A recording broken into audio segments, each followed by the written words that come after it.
Okay, over the past year, President Obama said that although there are many, many problems with the healthcare system, 3 problems in particular stand out as being problems that the nation must come to grips with.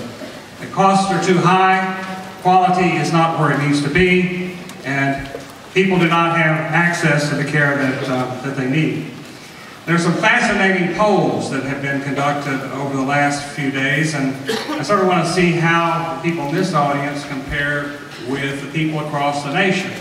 So let me ask you the question the pollsters are asking others.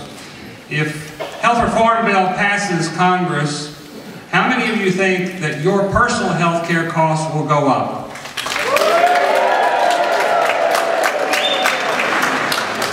How many of you think your personal health care costs will go down?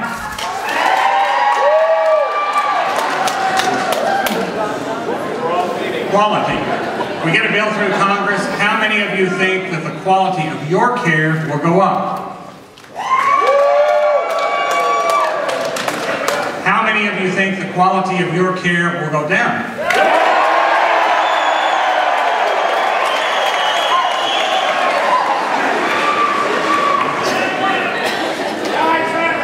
One more question. If the health care bill passes, how many of you think that your access to care will improve? How many of you think your access to care will get worse?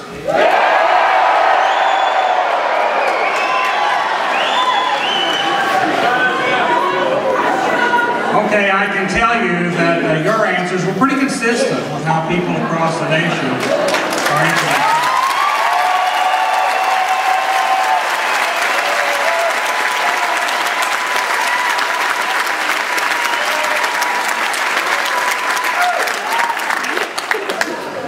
All right, now I want to give you 3 ground rules that we need to follow tonight.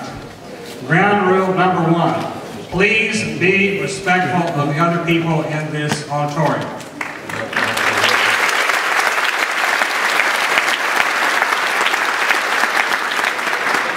Everybody came here tonight to hear the people on the stage say something, so let them hear what the speakers have to say. Rule number 2, the only people who will be speaking tonight are on this stage.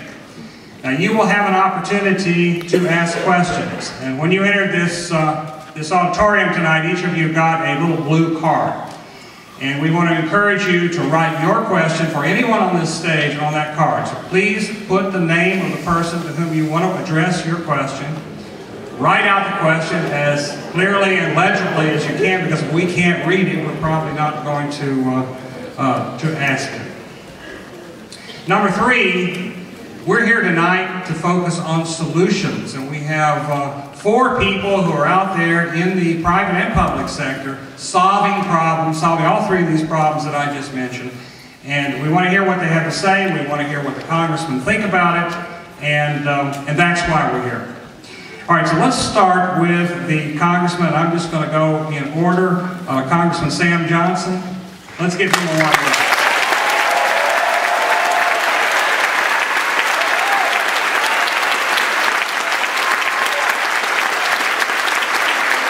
Thank you so much. I first want to start by saying thank you to Mayor Slagle, Assistant City Manager Michelle Thames, and the Eisemann Center for your gracious hospitality. I also want to thank the Richardson Police Department for their excellent work, and Dr. Goodman for moderating tonight.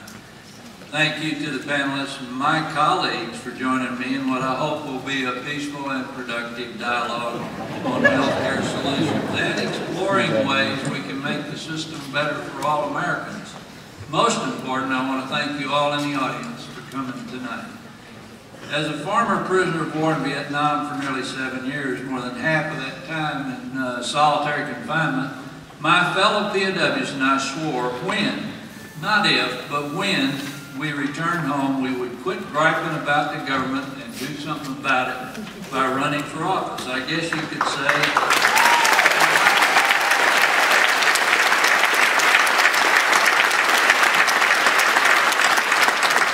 and that's why my colleagues and I are hosting an event that focuses on solutions Texas-sized solutions. Instead of complaining about what's wrong with the Democrats' health bill, we want to explore proven, tested, and tried solutions and see how we can move this debate forward without a government takeover of health care.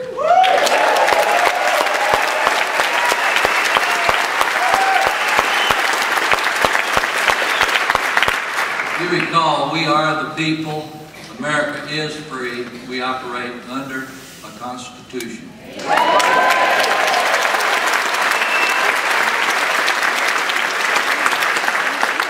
While I agree that changes need to be made to improve our health care system, frankly, I believe there has to be a better way than the Democrats' 1,000-page, $1 trillion health bill.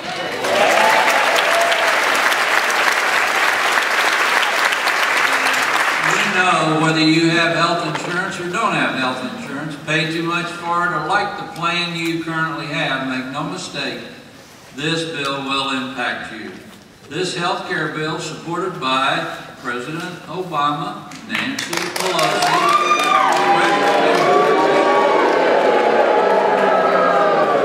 worries me for a number of reasons. First of all, it's been estimated that over 100 million Americans, or 2 out of every 3, will lose their current coverage because of the bill.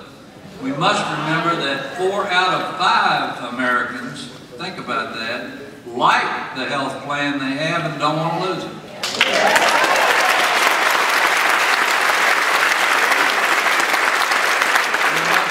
Forget about them during this debate. I'm concerned that when the government's in control of health care, the bean counters will rule the roost and health decisions will be made solely on cost. This will mean a bureaucrat in D.C. will decide an 85-year-old is too old to receive a pacemaker. What about a 75-year-old? These are tough questions that Democrats will not answer, and they should. They owe it to the American people. Yes.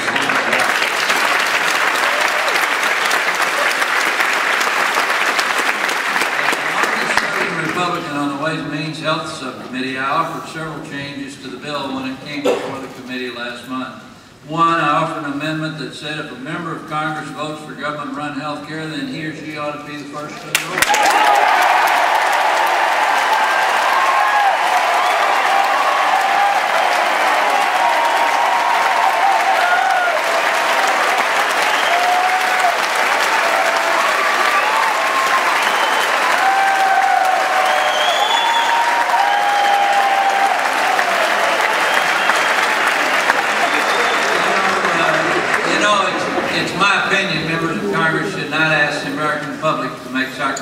They're not willing to make themselves. Needless to say, the Democrats voted that amendment down. Second, I offered an amendment that would prohibit abortions from being included in any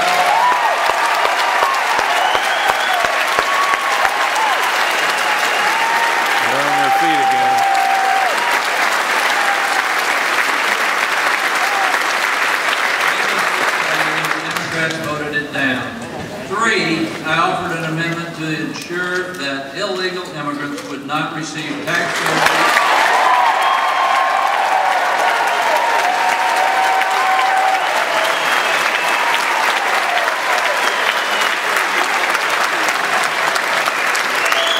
The Democrats voted that down too. Do you want the government with the compassion of the IRS?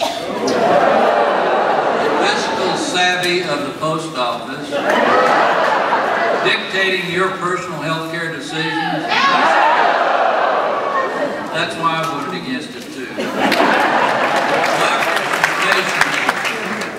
Doctors and patients need the freedom to make the health care choices that make sense for them and their loved ones. Americans don't want to lose their high-quality health care, and they definitely don't want to pay trillions of dollars for a government takeover that could lead to the same denial, delay, and rationing of treatment that we see in other countries.